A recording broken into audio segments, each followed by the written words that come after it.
Woo!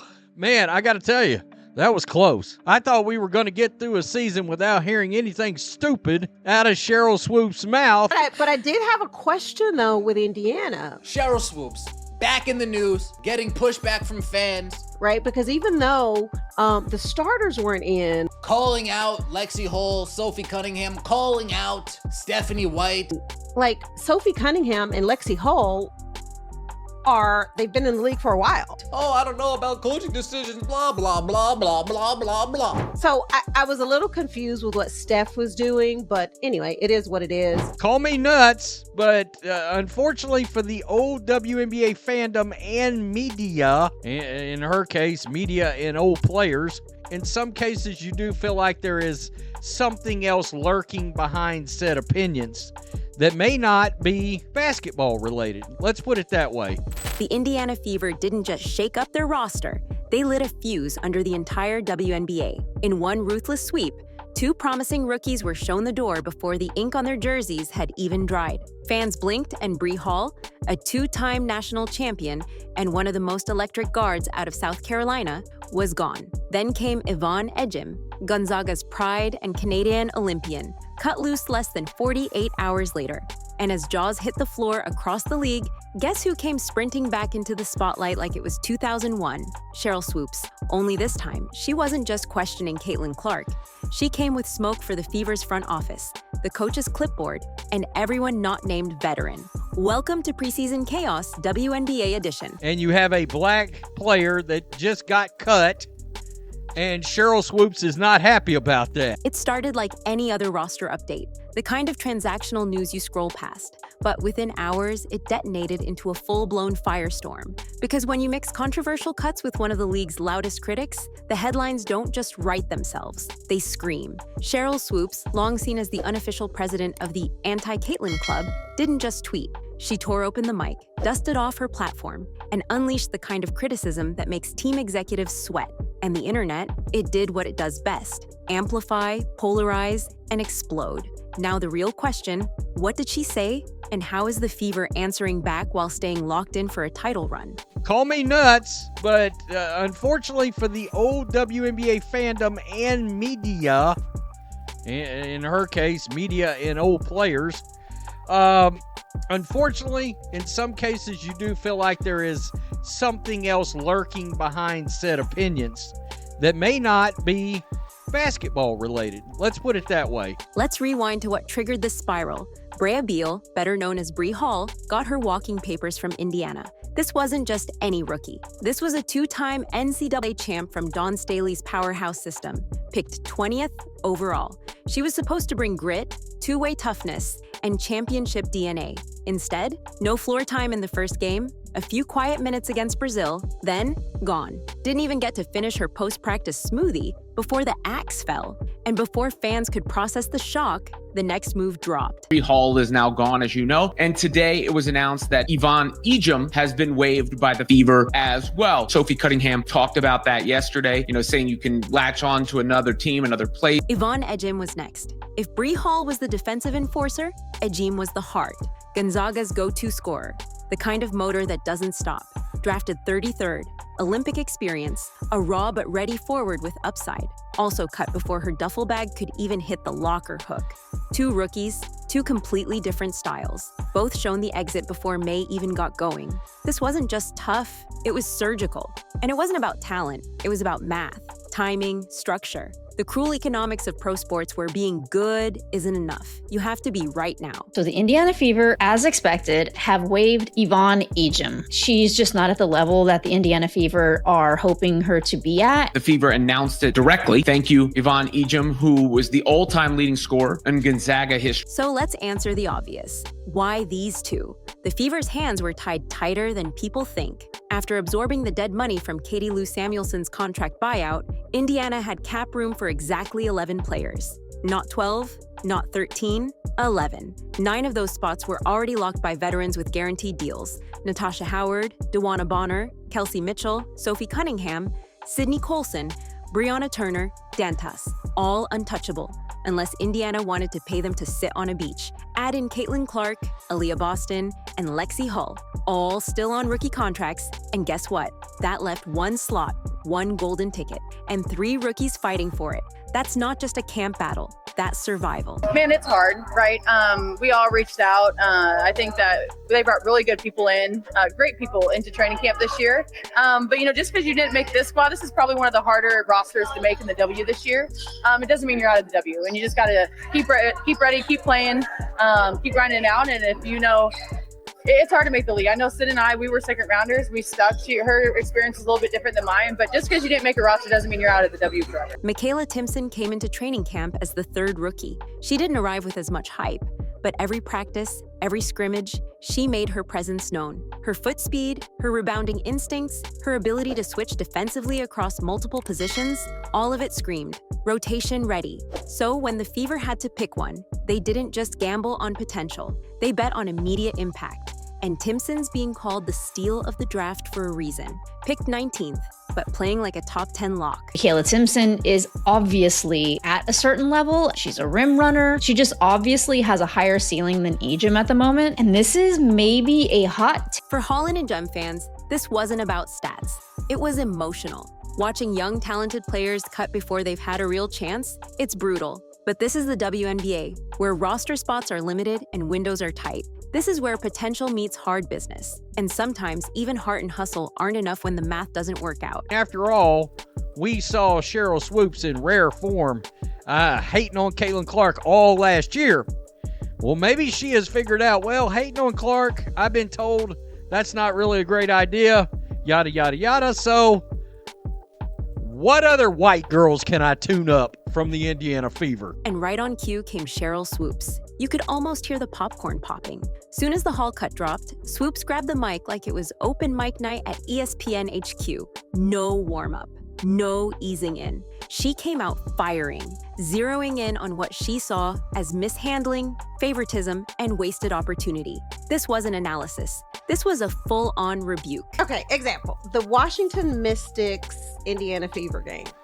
Because I know on social media, people were like, well, why aren't the starters in for the Mystics? They could win this game. And I was there, right? Because preseason is about, yes, you're going to play your starters. You're going to play your players. Typically, they don't even play that many minutes, right? Because you have so many players on your roster that you got to make roster cuts. So you're still trying to figure out who can fit what we're doing. On her podcast, Swoopes Let It Rip. Target 1, head coach Stephanie White. She accused White of fumbling the preseason rotation. If Hall was going to be evaluated fairly, why wasn't she getting minutes? Why give others the spotlight while Hall sat? It was less critique and more indictment, and the heat didn't stop there. I did have a question, though, with Indiana, right? Because even though the starters weren't in, like Sophie Cunningham and Lexi Hull they've been in the league for a while. You actually had players who, like Bree Hall, why wasn't she in that game per se? If you're still trying to figure out who's going to make the team, who you're going to cut. So I was a little confused with what Steph was doing. Swoopes then turned her lens on Sophie Cunningham and Lexi Hull, 2 veterans who played real minutes while Hall barely touched the court. The implication was loud. Did they earn it, or were they beneficiaries of a rigged hierarchy? That subtext, it wasn't subtle. Swoopes practically etched a line between players who got a real shot and those who didn't. Ariafin, okay. This is gonna be a spicy season, because Kiki was like, what, Sophie? Girl, don't come over here. Sophie was like, already, I was game here one. Here for it. But the fact that's a rookie, right? I know. Kiki, she did not back down. But she just turned and laughed. She was like, what? What did you say? What are we doing? Then she dropped the nuclear comment. Dripping sarcasm, Swoopes said maybe she should just stick to critiquing the other white girls on the Fever. Now that she'd been warned to lay off Clark, that wasn't coded language. That was a grenade tossed into the discourse. Social media lit up. Some called it honest, others called it divisive. Either way, she knew what she was doing. My goodness, I mean, we've had 2 preseason games. 2! And we're back to it. We're back here. She's criticizing Stephanie White. I bet Sheryl Swoopes hates that last name. Criticizing Stephanie White. And, of course, it relates to Lexi Hall and Sophie Cunningham. Ooh, I bet Sheryl Swoopes hates her some Sophie Cunningham. You know she does. This isn't Swoopes' first anti-Clark rodeo. Last season, she questioned Clark's records, her celebration style, her leadership. Now she's expanding her scope. It's not just about Clark. It's about anyone who stands near her in this new WNBA landscape.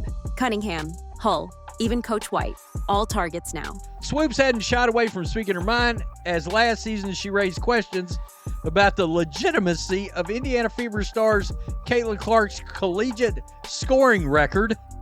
During the recent episode, Swoopes questioned Fever head coach Stephanie White's decision to give veterans like Lexi Hall and Sophie Cunningham minutes over Bree Hall and then cut her without giving her a fair opportunity to prove herself. Swoopes doesn't just disagree with the Fever's direction, she resents it. To her, this isn't evolution, it's disruption, and disruption threatens legacy.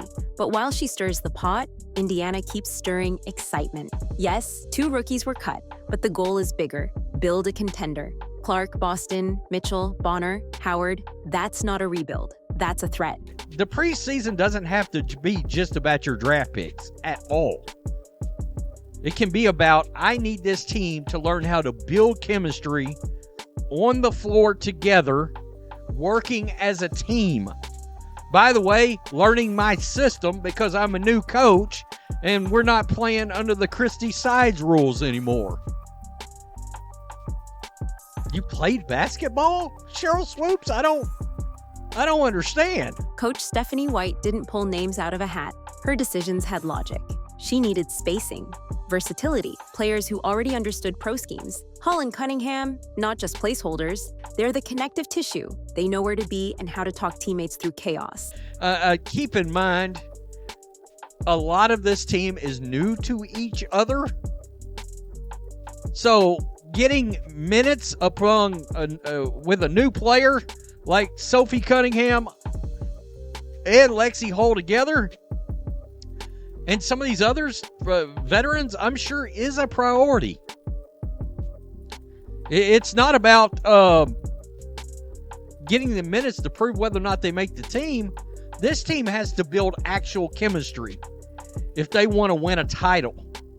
That's what this is about. Raw talent's great, but so is reliability. And in the WNBA, you don't get much time to experiment. Hull has years in the system. Cunningham brings swagger, defense, and veteran savvy. You can't fake that. When you're trying to win now, you don't just need promise. You need pros. Whole team outside of your core 4, Caitlin Clark, Aaliyah Boston, Kelsey Mitchell, and Lexi Hall, basically the whole rest of the whole team's new. Dantas is on there. Oh, you get my point, but you got a bunch of new pieces. And Cunningham proved it against Brazil. She brought intensity, talked on every possession, hit shots, took charges, screamed after buckets. She played like someone who refused to let her name be in the next cut list. And that didn't make Swoopes' monologue. Wonder why? Oh my God. Sophie's a dog. She just is, she's a competitor. She's versatile, so she allows us to do different things. Like, she plays with such a toughness. She's huge, and she's going to be for us all season long. But what she brings from an energy standpoint, she raises the level of play of everybody around her as soon as she steps foot on the floor. Hell, even on the sideline. I mean, her communication, everything. She's definitely an X factor. Let's step back and talk about what this really is. Caitlin Clark isn't just a player, she's a movement. Ticket sales, national headlines, cultural shift, and anytime someone changes the temperature of the room, folks start sweating. That's what's happening here.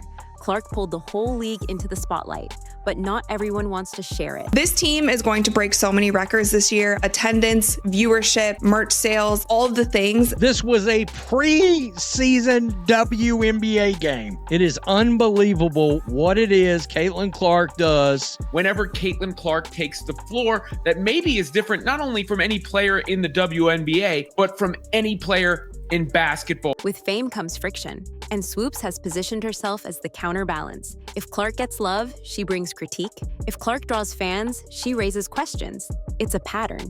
And now it's not just Clark she's checking, it's the Fever's whole foundation. People were so excited for this game for many reasons, but the main one being that Caitlin Clark would be returning to Iowa to play at Carver Hawkeye Arena, the Brazilian national team. Even though they lost by that much, it still seemed like they had a great time. Caitlin was signing their jerseys after the game. They were taking photos with her. She's my role model. But let's keep it real. Clark isn't cutting players. She's not dictating rotations. She's not setting cap tables. That's on the front office. Yet because she's the face, every decision gets branded with her initials. That's the cost of superstardom. Every win, every loss, every transaction tied to her image. Sheryl Swoopes is in mid-season hateration form. I'm sorry, this looks a different way to me. All right? There's no other way around it. Swoopes made one thing clear. She's not done. This wasn't a drive-by take. This is a season-long watch party. Every time Clark shines, there'll be someone squinting, ready to question. That's the pressure Indiana lives with now. And unfortunately, I think they're not only going to go after Caitlin Clark this year, they're going to go after Sophie Cunningham and Lexi Hall. There, I said it out loud. The microscope is permanent. Clark isn't just expected to play well, she's expected to transcend. And when she does, expect backlash. Because this isn't just about buckets anymore. It's about power, legacy, change. And the folks uncomfortable with change, they're the ones making the most noise. But let them talk, because the Fever, they are just getting started.